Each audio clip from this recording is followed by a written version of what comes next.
पूर्व सांसद धर्मेंद्र यादव का 2 दिवसीय चुनावी दौरा मैनपुरी में सभा को करेंगे संबोधित। समाजवादी पार्टी के पूर्व सांसद धर्मेंद्र यादव मैनपुरी में सभा करने आए। इस दौरान उन्होंने कहा कि बीजेपी को लोग संविधान को खत्म करना चाहते हैं। ये चुनाव संविधान बचाने का चुनाव है। वहीं धर्मेंद्र यादव ने कहा कि मैनपुरी की प्रत्याशी डिम्पल यादव पिछली बार 2,88,000 वोटों से जीती थी। इस बार मैनपुरी में उससे भी बड़ी जीत होगी डिम्पल यादव की। साथ ही उन्होंने कहा कि रामगोपाल यादव पूरे प्रदेश की राजनीति पर नजर रखते हैं, इसलिए अगर वह बोल रहे हैं तो ठीक है कि इस बार सपा 40 सीट जीत रही है। और सपा के राष्ट्रीय अध्यक्ष के चुनाव लड़ने को लेकर पूर्व सांसद धर्मेंद्र यादव ने कहा कि अगर मोदी के रथ को कोई रोक सकता है तो उसका नाम अखिलेश यादव है। उन्होंने सभा को संबोधित करते हुए सभी से सपा के लिए वोट डालने की अपील की। घोटने का पूरा बीजेपी के लोगों का षड्यंत्र है। हमारे राष्ट्रीय अध्यक्ष जी ने कई मौक़ों पे कहा, ईडी, सीबीआई, इनकम टैक्स या जो गवर्नमेंट की एजेंसीज हैं, इन एजेंसीज को टूल के तौर पे इस्तेमाल करके बीजेपी के लोग चुनाव जीतना चाहते हैं। लेकिन जनता हर चीज़ को देख रही है और हर चीज़ का जवाब अपने अपने क्षेत्रों में वोट के माध्यम से जनता देगी।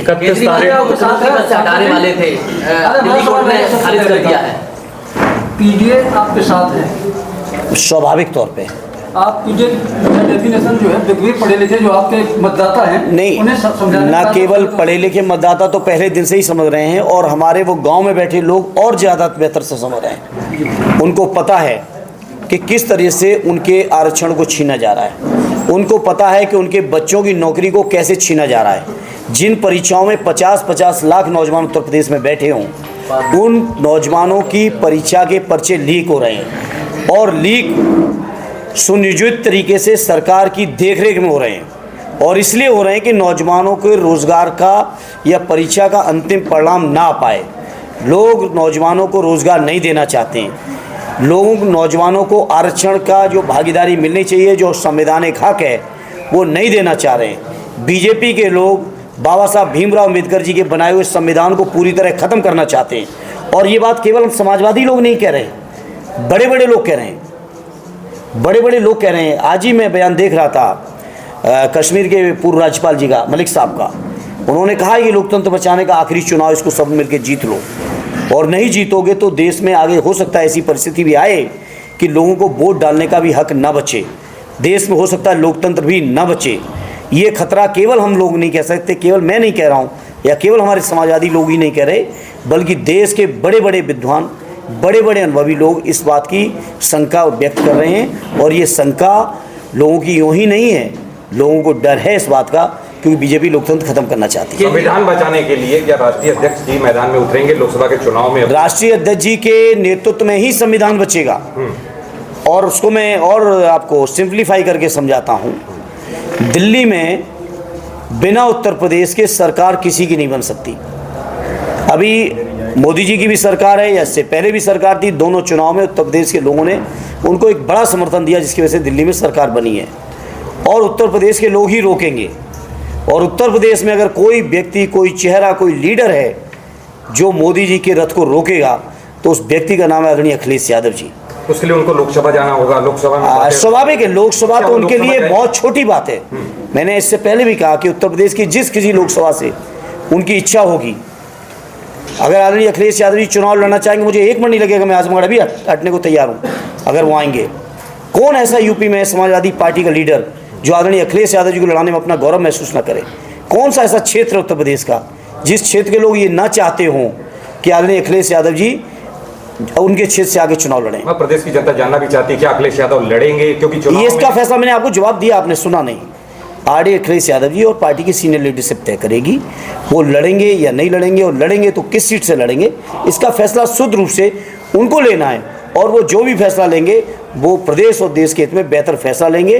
और मैं समझता हूँ जिस भी क्षेत्र से लड़ेंगे उस क्षेत्र के लोगों का गौरव होगा कि माननीय अखिलेश यादव उनके क्षेत्र से चुनाव लड़ रहे हैं। मना कर दिया, बोला मेरे पास पैसे जी, मैं सुन नहीं पाया आपको। देश की वित्त मंत्री निर्मला सीतारमण ने चुनाव लड़ने से मना कर दिया, बोला मेरे पास पैसे नहीं है। जबकि दूसरी तरफ उनके पति प्रभाकर सीतारमण बोलते हैं इलेक्ट्रोल बॉन्ड दुनिया का सबसे बड़ा घोटाला। इस पे आप क्या कहेंगे? वो कहते हैं आदरणीय प्रभाकर जी, तो अपने परिवार में पहले समझाएं। और अगर वित्त मंत्री जी पे पैसा नहीं है तो ये भारतीय जनता पार्टी पूरे देश का इलेक्ट्रोल बॉन्ड का 90% के आसपास लेने के बाद भी अगर उनके उम्मीदवार पे पैसा नहीं है तो इसके मैं क्या कर सकता हूँ या आप क्या कर सकते हो या विपक्षी लोग क्या कर सकते हैं, ये उनकी पार्टी की आंतरिक समस्या हो सकती है। इसलिए इन चीज़ों में मुझे नहीं जाना है। मुझे ये जाना है कि इन्हीं वित्त मंत्री जी की देखरेख में देश की अर्थव्यवस्था पूरी तरह खोखली हो चुकी है। जो लोग 2014 में भाषण देते थे कि देश की हम महंगाई कम करेंगे, आज महंगाई कहाँ पर पहुँचाई है। सवाल वित्त मंत्री जी से ये है, सवाल ये नहीं कि वो चुनाव लड़ेंगी कि नहीं लड़ेंगी, वो लड़ेंगी तो कहाँ से पैसा आएगा। हमारे सवाल ये है कि देश की अर्थव्यवस्था कहाँ है, देश की बेरोजगारी की दर आज कहाँ है।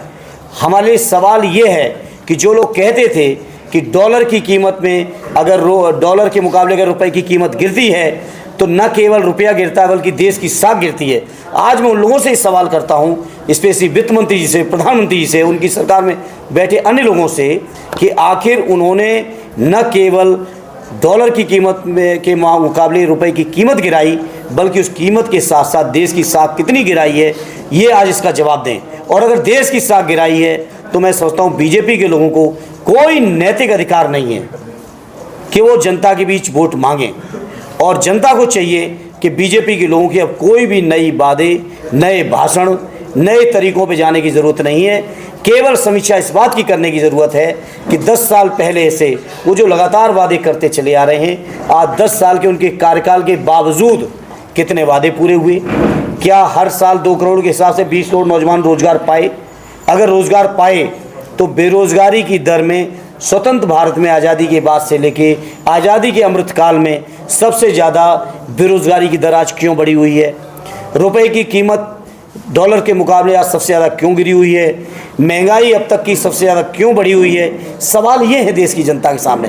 क्या पत्रकार मित्रों आप भी बीजेपी की गुगली में ही फंस के दूसरे सवालों में फंस रहे हो?